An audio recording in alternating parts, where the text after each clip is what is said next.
Bonjour, bienvenue dans la première vidéo consacrée à la construction d'un carré de potager. C'est le modèle de base, le grand classique du potager en carré. Ses dimensions sont de 1,20 m de côté. Pourquoi 1,20 m? En gros, c'est 2 fois la longueur des bras. On peut accéder facilement au centre du carré sans avoir à mettre le pied dedans. Sur mes vidéos de fabrication, vous pouvez voir des étoiles. Ça correspond au niveau de difficulté de fabrication. Ça va de 1 à 5. 5 étant le plus difficile, bien sûr. Par exemple, une serre de 1,20 m par 2,40 m sur pied, il y a 5 étoiles. Le carré de potager est simple à fabriquer et demande peu d'outillage. Pour construire ce carré de potager, il va falloir les indispensables. Une visseuse avec les embouts adaptés aux vis. Il faut bien sûr une scie. L'idéal serait d'avoir une scie circulaire, mais pour débuter, la scie à main fera très bien l'affaire. Il faut aussi un mètre. Sachez aussi qu'une jauge de charpentier ne coûte pas très cher et elle vous fera gagner beaucoup de temps dans la prise de mesure. Une équerre la plus grande possible. Et pour maintenir les pièces, si vous êtes tout seul, vous pouvez utiliser des serre-joints. Pour les matériaux, il faut 3 voliges de 25 par 200 en 4 mètres pour la réalisation du bac. Un poteau de 69 par 69 en 2,40 m pour les angles. Concernant le rouleau de plastique de protection, le problème c'est qu'il est vendu en rouleau de 20 mètres. Et 60 € juste pour avoir un petit morceau de 40 cm par 7 mètres, ça fait un peu cher. Mais je vais vous en reparler un petit peu plus loin. 2 tasseaux de 14 par 37 pour les piquets. 2 lames de terrasse de 19 par 96 pour le câble de finition. Et pour assembler le tout, des vis de 70 mm et 40 mm, non filetées sur toute la longueur, et avec des têtes Torx. Parlons un peu d'argent. Pour tous les matériaux et la quincaillerie, comptez environ 40 €. J'ai fait une liste de courses chez Brico Dépôt et le total est de 36,30 €. Et c'est sans les vis et sans la protection plastique. Si votre objectif est de faire 2 carrés de potager, alors n'achetez pas des boîtes de vis ni la protection plastique.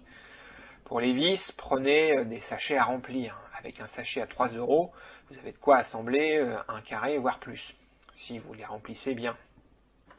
La protection plastique, qui coûte 60 € le rouleau de 20 mètres.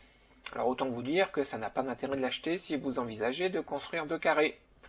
Vous pouvez investir dans ce rouleau à partir de 6 carrés. En dessous, ne mettez aucune protection. La conception des carrés est faite pour que vous puissiez changer une planche facilement. Et en utilisant des voliges de charpente qui déjà reçoivent un traitement de type classe 2, vos planches dureront largement 5 ans. À partir de 6 carrés, comptez 50 € par carré avec la protection plastique. Pour réduire le coût d'un carré de potager, la première piste à explorer, c'est la scierie. Le prix d'une planche chez Brico Dépôt revient à 370 € le mètre cube. À vous de trouver une scierie près de chez vous et de voir les prix que vous pouvez obtenir pour une section approchant les 25 par 200. Vous pouvez aussi recycler des palettes, mais il faut trouver des modèles dont les planches font 1,20 m. Et pour l'avoir déjà fait, démonter une palette, franchement, c'est pas très drôle. Alors, avec un budget d'environ 50 € le carré, est-ce qu'il vaut mieux l'acheter ou le construire? Les carrés de potager fleurissent sur Internet. Il y a vraiment de tout. Et on est vite perdu devant l'offre. J'ai vu des carrés à 20 €, mais leur dimension ne dépassait pas les 60 cm de côté. Pour comparer, il faut bien évidemment trouver des carrés comparables, c'est-à-dire faisant 1,20 m de côté et 40 cm de profondeur. Le modèle qui s'en rapproche le plus est un carré de 1,34 m de chez Parlons Jardin, à 49,90 €. Seulement, ce modèle présente 2 gros inconvénients que l'on retrouve sur beaucoup de modèles du marché. Le premier, c'est qu'il est livré avec un géotextile et qu'il est préférable de ne rien mettre plutôt qu'un géotextile. Pourquoi? Parce que le géotextile crée une barrière humide directement en contact avec le bois et accélère sa dégradation. Le deuxième est lié à la conception du carré. Ce genre d'assemblage par emboîtement ne permet pas de changer une planche qui serait en mauvais état, sans avoir à vider la totalité du contenu du carré. Pour moi, la seule raison valable d'acheter un carré de potager plutôt que de le construire, c'est dans le cas où vous êtes débutant et sans expérience de jardinage. Pour savoir si le potager est fait pour vous, achetez 2 carrés le moins cher possible, peu importe s'ils ne sont pas durables. C'est juste pour savoir si le potager, ça vous parle, car au final, vous préférez peut-être trouver un bon producteur de légumes plutôt que de mettre les mains dans la terre. Par contre, si vous avez déjà une expérience dans le domaine et que l'art du potager en carré vous attire, alors il convient de trouver un modèle adapté. Si vraiment vous êtes allergique dès que vous voyez un marteau ou une scie, je vais vous donner quelques critères pour bien choisir votre carré de potager. À force de construire des carrés de potager, j'ai fini par concevoir des modèles parfaitement adaptés. Je vais vous donner l'essentiel des critères à respecter pour que les carrés que vous allez acheter vous durent longtemps. Le premier critère concerne la conception même du carré.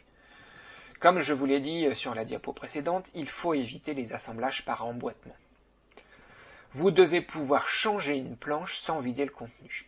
Pour ce faire, les planches doivent être démontables par l'extérieur.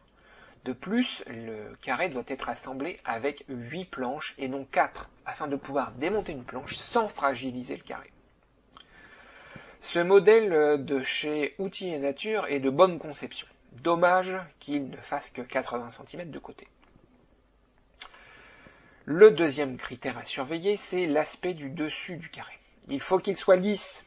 Je veux dire que vous pouvez rejeter tous les carrés avec un motif un peu déco dans ce genre de modèle. Votre carré de potager doit pouvoir recevoir des accessoires pour lutter contre les indésirables, genre limaces et compagnie. Donc il faut que le dessus du carré soit plat pour que la jonction entre le carré et l'accessoire soit étanche aux indésirables. Le troisième critère concerne la protection plastique à l'intérieur des carrés. Personnellement, je protège l'intérieur de mes carrés avec un plastique destiné à la protection des soubassements. L'intérêt de cette protection, c'est de créer une lame d'air contre la face interne des planches. Cette lame d'air va permettre au bois de sécher plus facilement et ainsi prolonger sa durée de vie. L'autre avantage d'installer ce plastique à l'intérieur, c'est de créer une barrière pour maintenir la terre quand vous voulez changer une planche par exemple. Le gros problème, c'est qu'il est vendu en rouleau de 20 mètres et qu'il coûte 60 €. Si vous avez seulement 2 carrés à construire, ça fait exploser le budget. Alors je suis très partagé entre 2 conseils. Soit je vous dis, si vous n'avez pas le budget, ne mettez rien, au risque de rencontrer quelques problèmes le jour où vous allez vouloir changer une planche, et ça dépend de votre terre. Si votre terre est argileuse, il y a peu de chances que la terre ne se tienne pas toute seule. Par contre, si votre terre est sableuse, c'est bien possible qu'au moment où vous enlevez la planche, que tout se casse la figure. Le deuxième conseil, c'est de mettre au moins un géotextile. Le problème du géotextile, comme je vous l'ai dit, c'est qu'il va maintenir de l'humidité directement contre la face interne de la planche et accélérer sa décomposition. Par contre, quand vous changerez la planche, la terre sera maintenue par le géotextile. À ma connaissance, il n'y a aucun carré de potager sur le marché qui dispose de ce genre de protection plastique. Le dernier critère, qui est une petite astuce que j'ai trouvée avec le temps, n'est que rarement disponible sur les carrés du marché. Mais c'est une petite modification que vous allez pouvoir apporter sans problème. 4 petits piquets de bois vissés à l'intérieur qui dépassent d'une quinzaine de centimètres. Ces 4 piquets permettent la mise à niveau du carré très facilement, sans avoir à vous soucier des imperfections du sol. Et dans le cas où vous choisissez une protection plastique, les 4 piquets maintiennent le plastique en place. Voilà un modèle avec tous les critères. Mais pour l'avoir, il faut sortir les outils. Bien, maintenant, je vais pouvoir me consacrer à ceux qui veulent se retrousser les manches. Pour commencer, vous allez vous balader un petit peu. Je vous ai préparé une liste des courses détaillées avec les références. Vous avez un support pour parcourir les magasins de bricolage. Notez les prix et comparez-les. Pour l'essentiel, je me fournis chez Brico Dépôt et Leroy Merlin, mais il y a d'autres enseignes avec des références équivalentes. Une fois que vous avez trouvé toutes les références, faites tous les achats d'un coup. Vous serez tranquille par la suite et vous ne risquerez pas d'être bloqué par un défaut d'approvisionnement. Prévoyez une galerie ou une petite remorque, surtout pour les voliges et les tasseaux de 4 mètres. Ou alors venez avec une scie pour couper les voliges et les tasseaux sur place. En conclusion, notre petit rappel.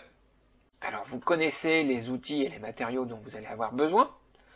Si vous préférez acheter un modèle tout fait, vous avez 4 critères de sélection qui vous aident à bien choisir. Je vous rappelle une conception avec 8 planches démontables, un dessus de carré lisse, une protection plastique et 4 piquets de mise en place.